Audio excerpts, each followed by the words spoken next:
जौहर सिर्फ एक शब्द नहीं, ये अग्नि में लिखा गया इतिहास है।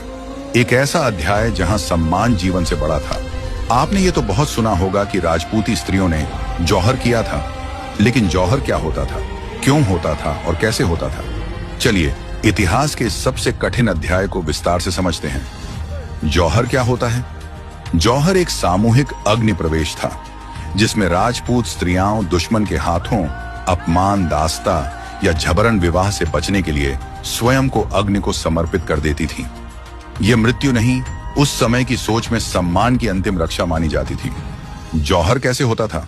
जब किले का पतन तय हो जाता था और शत्रु दीवारों के भीतर आने वाला होता था, तब किले के भीतर विशाल अग्निकुंड तैयार किया जाता था, जहां रानियां और अन्य स्त्रियां सज धज कर मंत्रोच्चार के साथ एक एक कर अग्नि में प्रवेश करती थी। इसके बाद पुरुष योद्धा साका करते थे, यानी केसरिया पहनकर अंतिम युद्ध, जहां जीत नहीं केवल वीर गति लक्ष्य होती थी। चित्तौड़गढ़ का किला 3 बड़े जौहरों का साक्षी है। पहला जौहर 1303 ईस्वी में हुआ, जब चित्तौड़गढ़ पर अलाउद्दीन खिलजी ने आक्रमण किया और किले पर अधिकार की स्थिति बनने पर रानी पद्मिनी सहित हजारों राजपूती स्त्रियों ने जौहर किया।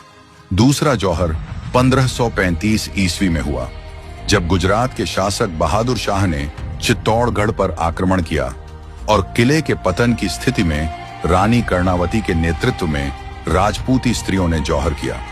तीसरा जौहर 1568 ईस्वी में हुआ, जब मुगल बादशाह अकबर ने चित्तौड़गढ़ पर आक्रमण किया और किले के पतन के साथ चित्तौड़ का अंतिम सबसे भीषण जौहर इतिहास में दर्ज हुआ। राजपूती स्त्रियों के लिए सम्मान कोई विकल्प नहीं था, वह उनका धर्म था।